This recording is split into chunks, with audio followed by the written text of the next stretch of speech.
Ang Cape Santiago Lighthouse na kilala rin bilang Faro de Cabo Santiago ay isang makasaysayang parola na matatagpuan 130 kilometers mula sa timog kanluran ng Maynila sa Barangay Bagong Silang, Calatagan, Batangas. Ito ang pinakamatandang gumaganang parola sa Batangas at isa sa pinakamatandang gumaganang parola sa Pilipinas. Ang Cape Santiago Lighthouse ay kabilang sa mga parola na itinayo ng mga kolonyal ng otoridad ng Espanyol sa Pilipinas mula 1846 hanggang 1896 bilang bahagi ng Plan de General de Alumbra de Marítimo de las Costas del Archipelago de Filipino. Yun po yung Master Plan of Lighting of the Maritime Coast of the Philippines Archipelago. Ang murang entrance fee na 50 pesos bawat tao ay nagbibigay ng access sa makasaysayang kayamanan na ito. Tinatanggap ng parola ang mga bisita araw-araw mula 8 AM hanggang 5 PM na nagbibigay ng sapat na oras upang tuklasin ang kadakilaan nito. Bilang karagdagan sa paghahain ng isang mahalagang function sa pagnanavigate, ang parola ay isang sikat na atraksyong panturista. Higit sa 2.5 milyong bisita ang umakyat sa parola mula nang magbukas ito sa publiko noong 1988. Matatagpuan sa loob ng Cape May Point State Park. Nananatili itong isang lubos na nakikitang pagpapaalala ng maritime legacy ng New Jersey.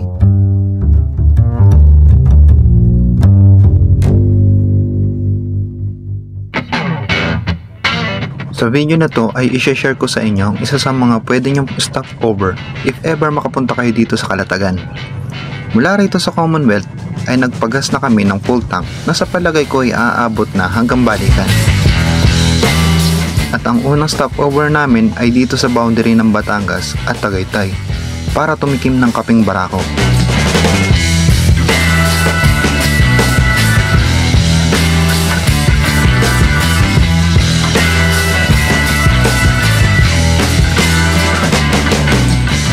First time ko palang dumaan dito at ganito pala ang daan kapag nagmula ka sa Tagaytay to Nasugbu at Lian. Napakahaba ng straight at maluwag ang daan. Malamig at maganda din ang mga tanawin.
Tumigil din kami dito sa arko ng Calatagan para magpa-picture.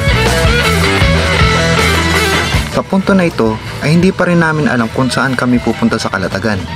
Kaya maya-maya ako nagche-check sa mapa para maghanap ng magagalaan.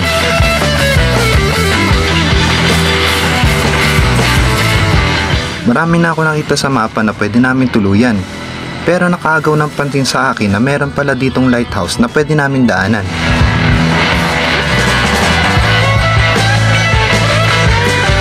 At eto na nga yung daan na papunta doon sa lighthouse ng Calatagan. Hindi simentado pero pantay naman at hindi malubak.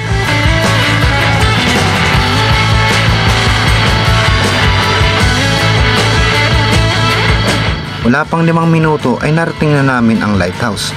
una mo kagad makikita ay ang helicopter na tila akala mo'y malaking trophy. At syempre, ang parola ng Cape de Santiago.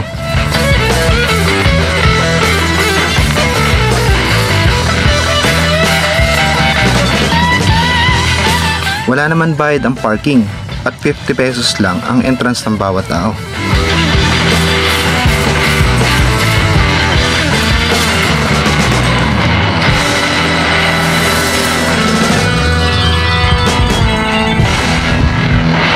Pwede pumasok dito? Okay pa. Thank you. Laki na helicopter oh. Ha? Yata. Diba? Ano? Oo. Patay. May motor na doon, bumaba sila. Yan yung daan na, ano, kabiyak ng daan. Saan? Mula dito sa kinalalagyan namin ay kitang-kita ang karagatan. Tamang-tama para sa posisyon ng lighthouse. Ito kasi ay nagsisilbing gabay ng mga mandaragat dahil sa magandang pagkakaposisyon nito sa karagatan. Sinusunog nila. Ito din ang pinakadulong kalupaan ng Luzon sa bandang Timog Kanluran.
Merong helicopter dito. Parang trophy lang. Parang trophy. Nakapatong. Ay ka, picturean kita. Ito yung pinaka most southwest ng Batangas.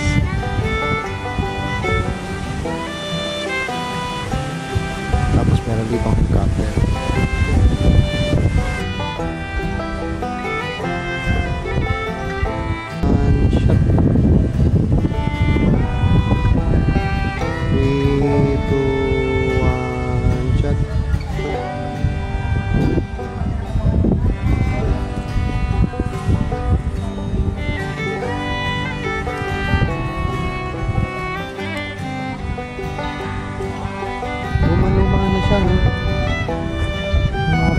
Mga sinuunang bricks pa ito eh.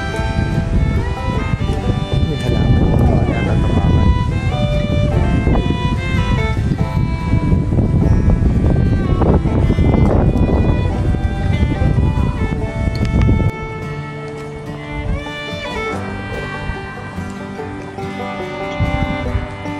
.6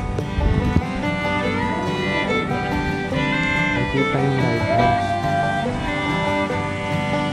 dito.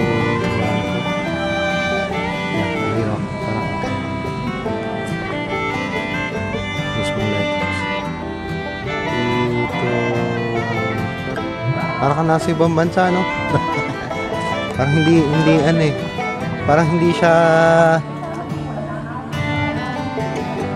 guho. Kuha kang bato. May hawak kang bato.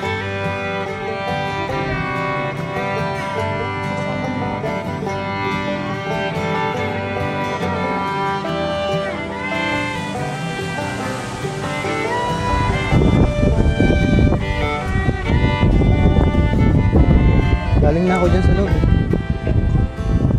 Kanina, lumusot na ako doon. Dito, banda rito.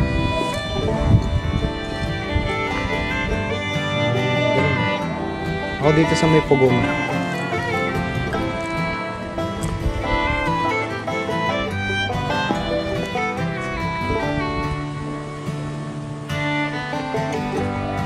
Pagod ako ah. Kasi ako Ah, ganun?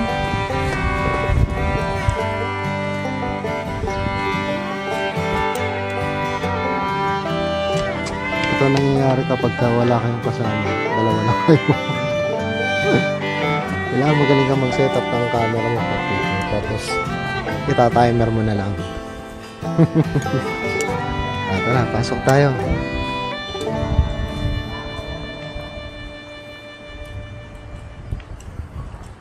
Kung gumagamit sila dito ng generator. Generator yan. wala tayo. Anong wala tayo? Ayun. Gagi. Wala tayo sa picture. Kaya nga. Isa pa. Bakit wala tayo sa picture? Oo. Nag-shot ka, di ba? Oo. Ala, gagi. Ba't ganyan? Paano nangyari wala tayo sa picture? Eh, nakita ko hindi, wag mo burahin. Gago. Wag mo burahin. Saba. Wala tayo. Ba't wala tayo sa picture? Diba, saba. Baka mali tayo ng timing. Pero hindi eh. Hindi ako maalis eh, mahal. Ikaw nga magpindot. Hindi naman maalis na paano ako mawawala sa frame. Ay, doon ka nakaharap. Kabila. Ha? Doon.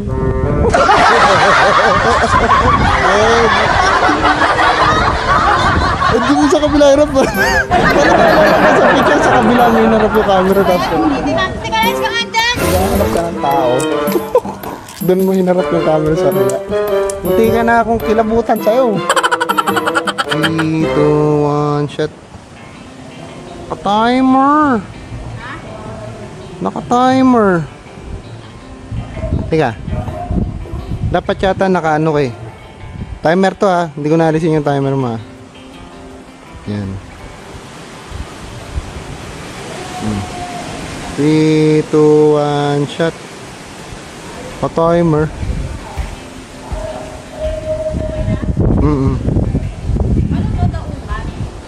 Hindi. Gabay. Gabay. Anong gabay? Gabay ng mga mangingisda.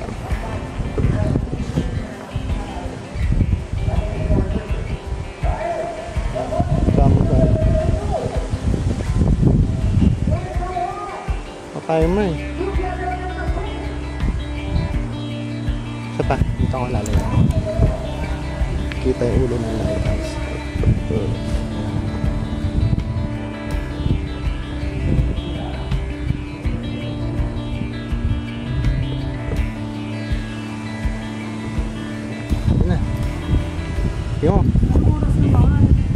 Yung may kasama tayo. Tara, pasukin mo yung loob. Pasukin namin yung loob ng lighthouse. Pero galing na ako kanina dito. Tara. Oo na, may team na ako. Meron ditong ano, anong kwarto to? May mga kwarto dito.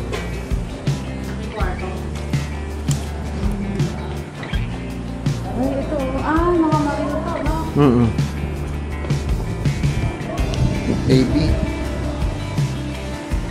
Lima rin. Baby. Nakakalimutan. Ito yung kuha nila oh. Ito yung bumbilya ng lighthouse. So, bro, ang lalaki yung bumbilya. Tapos yung dami. Inilawan yung kaduluhan ng Batangas. Yan yung nilalagay dun sa taas ng ano.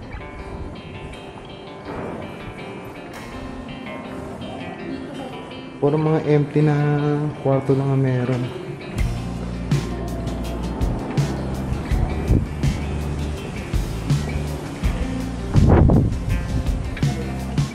Kasi yung mismong tower ng lighthouse, sarado. Ito? Sarado yan.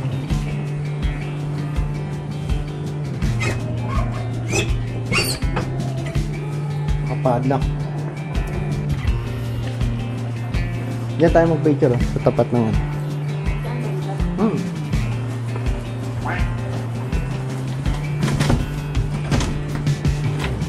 Diba? May doorknob eh, di bukas yan.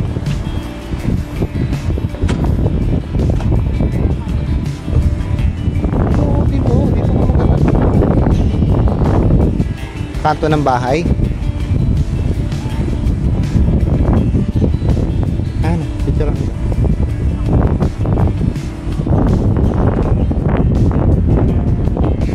Saan ba yung napanood ko na merong... Okay. May ganun ka.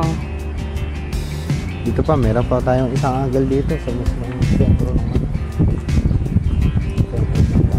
Galing oh, gawa talaga siya sa bricks. Mga sinaunang lighthouse talaga. Pisa. Ayan o. Ito mahal. Ito, tingnan mo ngayon. Hindi naman sentro yung pinaglagyan ng bato. Dito dapat. Dapat dito.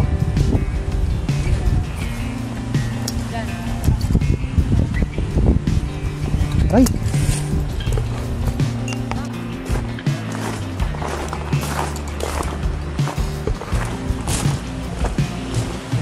Ngayon, nandito na rin lang tayo sa may Kalatagan. Hanap na tayo ng maliliguan. Wala pa talaga kami bukay kung saan kami pupunta. Wala kaming ideya kung saan kami maliligo.